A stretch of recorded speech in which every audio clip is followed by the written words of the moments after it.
Hello, everyone. Welcome to E Squared, where we talk about providing exposure and education. And this is basically financial literacy. And so each week I do a week in review, this week being the end of February 17th, 2017. Shout out to my wife whose birthday was yesterday. Happy birthday, honey. So, a week in review. So, for those of you who may be viewing for it for the first time, E Squared is all about providing some exposure and educating you on what we expose you to. And our episodes are all about, literacy on financial literacy, and financial health. Okay, and it's going to cross over a whole bunch of different areas, but you'll see that moving forward in the future. Okay, so for those who don't know, the company is the Kendall Financial Group, or FFL Kendall Financial Group. We are an affiliate of Family First Life. Right? Just for those of you who don't know, what do I focus on? I am an insurance and financial specialist. Let me put this up so you can see it in writing. That's what we do here. Okay? Secondly, what do? We help protect families. That's the primary goal, and that's what we do every week in, week out, month in and month out, year in and year out. And so what does that mean? We deal with general life insurance from the cradle to you get older.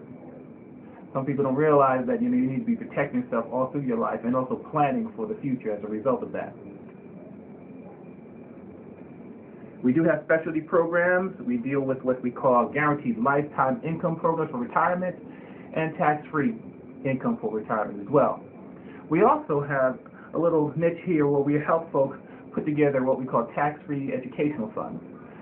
You've seen those 529 programs that are out there. This is a little different than that, and meaning that you can use it for whatever you need to use it for in the future, as opposed to just education. And I'm stuttering here. But the last thing is legacy. How do you leave money to folks as well? All right. Okay, so this week in review. So I want to talk a little bit about one of the families I met with out there. But before I do that, I want to share with you some stats and some statistics on the things that obviously we come across on our daily grind, if you will, our daily work helping folks and families. So one of the things I wanted to talk to you about, and I'm going to read this out because it's in print, so I didn't make it up. I want people to know that. And I'm still talking about the whole financial literacy, planning for the future. How do you do that, and if you do that? And also some of the downfalls of not planning for that future. So here we go. So I pulled this article up, and it says the median couple in their late 50s or early 60s has saved only $17,000 in retirement savings. Now, I've talked about some other numbers in the past, but this is really interesting. And they call these accounts, or savings accounts, and they call it defined contribution, which is money that is defined by a company you work for, how much they're going to contribute to your savings. And then a defined benefit, which is also the amount, a defined exact amount that the company is willing to pay you at retirement. Those are distinctions: defined contributions and defined benefit in your retirement account. Now, you got to ask yourself, if you have $17,000, or how long does $5,000 last if you have a savings account, or how long does even $50,000 last if you're retiring? Because keep in mind, when you retire, it's like being on vacation all the time. You're talking about budgeting. That has to be your middle name at that point in time. But here's the interesting thing. This was done by a Marcy figure, which is a group that did this calculation. And it says about 43% of working age families have no retirement savings at all. Now forget the other percentage that between 50 and early 60 they have only 17,000. They're saying that some of them have no retirement savings at all. And if you are one of those people out there, you need to be listening intently, right? And then among those who are 5 to 10 years away from retirement, this is really interesting. 39% have no retirement savings at all. So the same, those who are getting even closer to retirement, you're going to be in trouble, and we'll go through what that trouble looks like. And the sad fact is that less people are preparing for retirement, Americans, than 30 years ago. Now, here's the biggest thing that I found out, and most of you know this or know about this amount of money. It's about Social Security and where that's going to be in the future. And you hear different things about what people are saying about Social Security, but I want to read something to you that talks a little bit more about that fact. It says fewer and fewer newly retired people are covered by a regular pension. That means pensions are not always available anymore in those companies you work for. In addition, Social Security benefits are already being reduced as normal retirement age is gradually increasing from 65 to 67 years of age, right? People are having to work longer or wait longer in order to receive their Social Security, or at least what we call their full retirement age of Social Security benefits, right? Which is why you see 65 versus 67. Here's the other thing. Further reduction in Social Security benefits by limiting the cost of living adjustment or the increase in the normal retirement age could be disastrous. I mean, you got to wait longer to get money because you may not have any money. And here is the clear distinction here. Here's the thing that you should be paying attention to. And for those of you who have called me already to talk about some of these things, how you can improve your situation in the future, thank you very much, right? And those of you who have not called, shame on you, because I'm here as a resource. It says for those 65 years of age in 2014, not that long ago, Social Security provided an average of only $12,232 a year. About 35% of their income was coming from Social Security, on average, according to this analysis that was done by this group called the Morrissey Group. And they analyzed the Census Bureau data. That's where they got this information from, right? And earnings from work, now here's the other place where people are getting money from typically. Earnings from work are the second largest source of income for over 65 age group, on an average about $10,000. So now you have $22,000.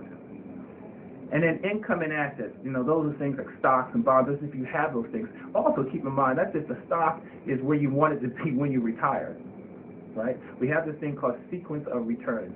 And all it means is that where will that stock price be or value be at the moment you retire? Will it be back like in 2008, right? Or will it be now? You don't know that question, right? So there's no way to guarantee that that money is going to be there in the future. But it provides an average about $4,000 a year. And that defined benefit I told you about earlier, about another $3,000, okay? Now here's the other thing that most people don't know when we talk about Social Security. There is this thing called provisional income. And I need you guys to look it up.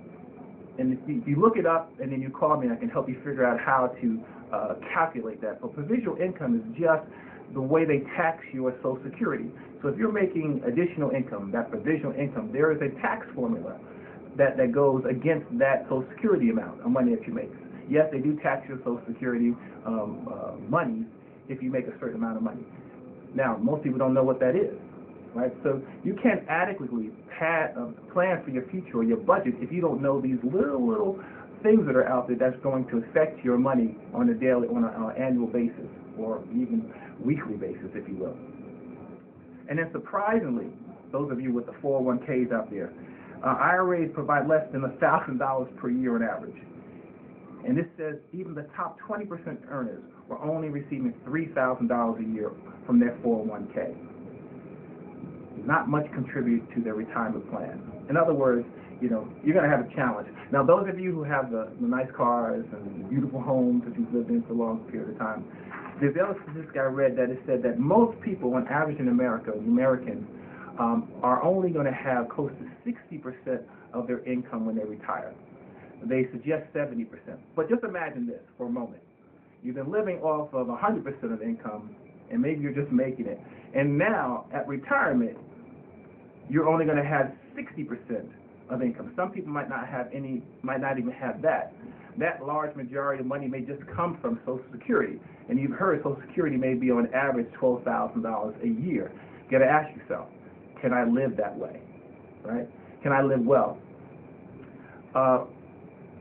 When we had our conference this past week, right, in Texas, Dallas, Texas, and over 800 folks there from around the country. And we discussed this issue that we're seeing, all over the place. People not planning for the future, right? Thinking that they're going to live forever, or think they're going to live a long time. But if you live a long time, that's even more important to plan to have money to live that much time longer. I met a family last week as well, and we were talking about this situation. They're still working. They're in their 60, 67, 68 years of age.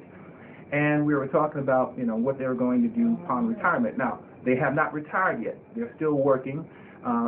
They're working because they want to work, not because necessarily they have to work. But when I looked at their finances, they're working because they have to work to continue to live where they're living, continue to pay the things they need to pay for, to continue to take care of their young child that they have. Not young, but he's in college. And all these things start to affect your ability to retire in a lifestyle you're accustomed to, because you're not planning for it. So we found out that they had some funding sources, 401k, and their goal or the concern was, what happens if the market changes and I lose 5, 10% of this money I have, 15%, whatever that loss is. Now, typically, the longer you have your retirement plans and the market comes back 15, 20 years, you're good. But if you're 67, close to 7 years of age, you may not have that amount of time. So how do you stabilize that? How do you maintain? How do you keep from having a loss? And that's what we talked about, and that's what we're going back to show them how they can maintain what they have, not lose it, benefit from the gains in the marketplace, but not participate in any of the losses. That is exposure and education, right? And I want to thank those of you who have reached out to me to learn how these techniques can also help you, depending upon where you are and what you want to try to do for the future. Now, having said that, I want to say that these stories are things that I'm hearing week in and week out. And those of you who are listening, who will look at this, and if you don't look at this, or if you do look at it, pass it on, because there are so many people out there that are in the same situation and really don't know what to do and don't have anyone to talk to or have not reached out.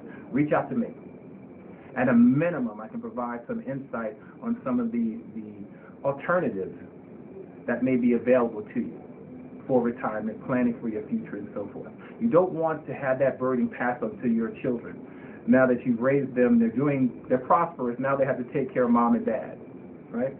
Or the other side of it is that one spouse is lost, and that income that you had, double income that you planned for, now you only have one income. How does that impact you?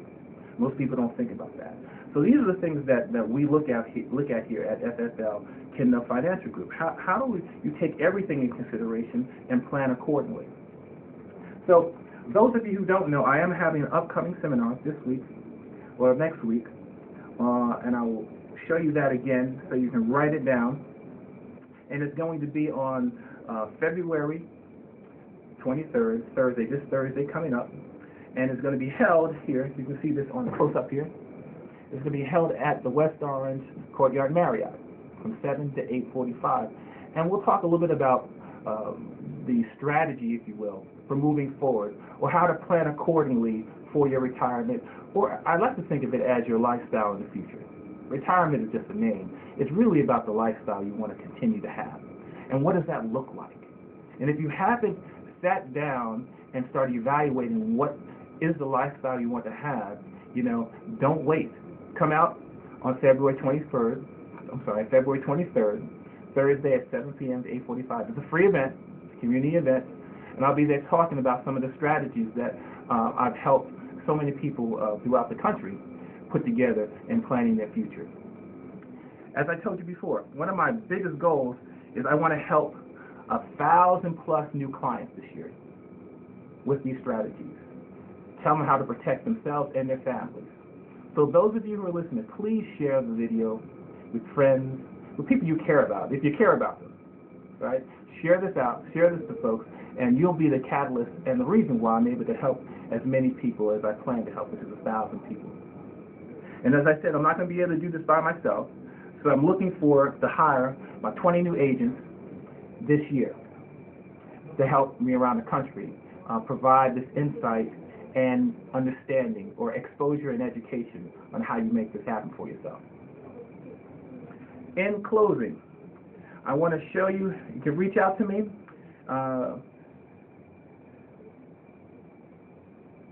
You can contact me at this number here. Write it down. I'm going to give you a few seconds to write that. That's my office number. Please call me if you have any questions about what I've talked about today. Reach me at KendellFinancialGroup@gmail.com. If you want to email me, you can schedule an appointment to come out and see just where you are in your particular situation, because everyone is different. KendellFinancialGroup@gmail.com. All right? Or you can go to richardg.advisorprofiles.com, put a request in. Tell me what you're looking for. I can reach out to you also. That's richardg.advisorprofiles.com. Please write that down. Pass it on. Those of you who are on my Facebook page, friends and family, pass it on. Shame on you if you don't pass it on. Yes, I'm leaning on the friendship and family contract that we have together. It is a contract. Or you can follow me at R.E. Groves Jr. on Twitter. Let's see what else I have here.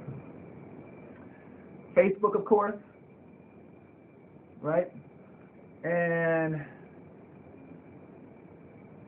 that's it.